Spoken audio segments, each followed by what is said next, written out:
खबर बुल्ढाना से है, जहां नागरिक हक संरक्षण समिति खामगांव की ओर से 9 फरवरी 2026 को सुबह 11 बजे से शाम 4 बजे तक नगरपालिका खामगांव के मुख्य द्वार के सामने एक दिवसीय मार्गदर्शन कैंप का आयोजन किया गया। इससे पूर्व नगरीय हक संरक्षण समिति द्वारा 17 सितंबर 2025 को एक दिवसीय धरना आंदोलन भी किया गया।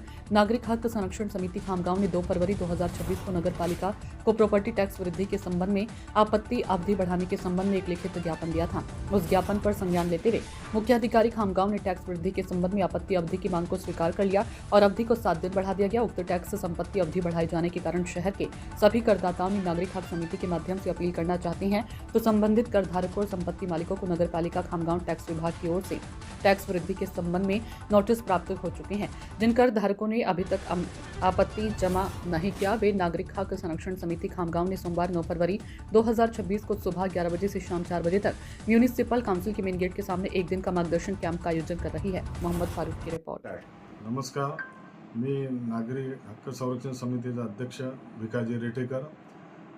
17 सप्टेंबर 2025 रोजी सुद्धा आम्ही नगरपालिकेचे जे काही मागण्या होत्या, मागण्यापैकी कर मूल्यांकन निश्चित करावं, चांगलं करावं, याच्याकरता आम्ही एक दिवशी धरणे आंदोलन सुद्धा केलं होतं।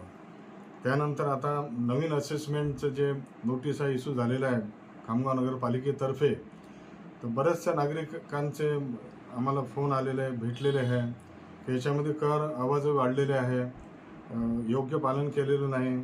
तर त्याच्यात तथ्यसुद्धा आहे, कारण की असेसमेंट करते वेळेस स्थानिक नगरपालिकेचा ठरावसुद्धा घेणं आवश्यक असतो, तो या ठिकाणी घेतलेला दिसत नाही। आणि सर्वात महत्त्वाचा विषय आहे की नागपूर इथे माननीय उच्च न्यायालय खंडपीठ तिथे शेखर नागपाल यांनी महाराष्ट्र राज्य इथे रीट क्रमांक 2392/2017 रोजी याचिका दाखल केली होती।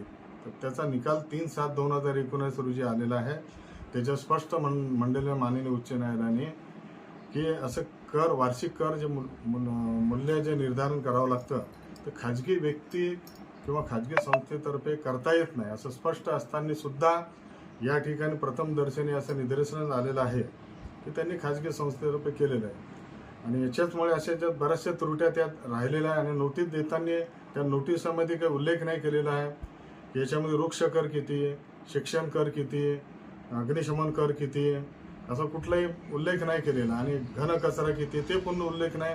ॲट ए टाईम आपलं त्यांनी नोटीस देऊन टाकले आणि बरोबर त्यांनी ते 6/2 तारीख देऊन टाकली होती, 6/2/26 रोजी। परंतु आम्ही तिथे जाऊन वस्तुस्थिती अवलोकन केलं असता, वारंवार मी पाठपुरावा सुद्धा केला नगरपालिकेमध्ये, तर असे निदर्शनास आलं आमच्या समितीच्या की जे त्यांनी तो तारीख जे आहे त्या तारखेच्या आत मला असं माहिती मिळाली की अजूनपर्यंत सुद्धा काही नोटिसा इश्यू करायच्या बाकी आहे।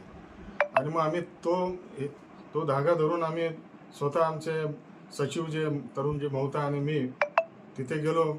सन्माननीय अध्यक्ष नंतर मुख्याधिकाऱ्यांची भेट घेतली, त्यांना लेखी अर्ज दिला की हे एवढ्या वेळात होऊ शकत नाही।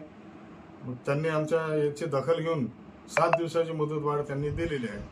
तर त्या 7 दिवसाची मुदतवाढ दिल्याबद्दल मी त्यांना धन्यवाद देतो। परंतु आणखी यावेळेस आम्ही थांबणार नाही समितीवाले, असं की त्याच्यामध्ये जे जे काही नागरिकांच्या तक्रारी आमच्याकडे आलेल्या आहे आणि ज्यांनी अजूनपर्यंत हरकत घेतली नसेल त्याकरता आम्ही नागरिक हक्क संरक्षण समितीतर्फे नगरपालिकेच्या मुख्य द्वारासमोर 9/2/2026 रोजी एक विहित कायदेशीर एक अर्ज परत आम्ही देणार आहे। त्या कायदेशीर ज्या अर्ज आहे तो दिल्यास आणखी आपल्याला तिथे भेट येईल, आपलं वजन वाढेल, आपल्या डॉक्युमेंटची ते चांगल्या तऱ्हेने देता येईल। तर याच्याकरता आम्ही नागरिकांना तिथं मार्गदर्शन पण ठेवणार आहोत। तर मी आपल्या या सोशल मीडियाद्वारे मी त्यांना विनंती करतो सर्व खामगाव शहरातील मिळकत धारकांना की त्यांनी या आमच्या ज्या समितीच्या सेवेची संधी जरूर घ्यावं, आम्हाला संधी द्यावी, त्यांनी लाभ घ्यावा। 9/2/2026 रोजी एक दिवशी आमचा समितीचा कॅम्प राहील, त्याचे वेळ राहील 11 ते 4 या वाजेपर्यंत। आम्ही तुम्हाला निःशुल्क मार्गदर्शन सुद्धा करणार आहोत आणि ते नमुन्याचे अर्ज सुद्धा आम्ही देणार आहे। त्या अर्जाची परत सुद्धा मी तुम्हाला देऊ इच्छितो। धन्यवाद।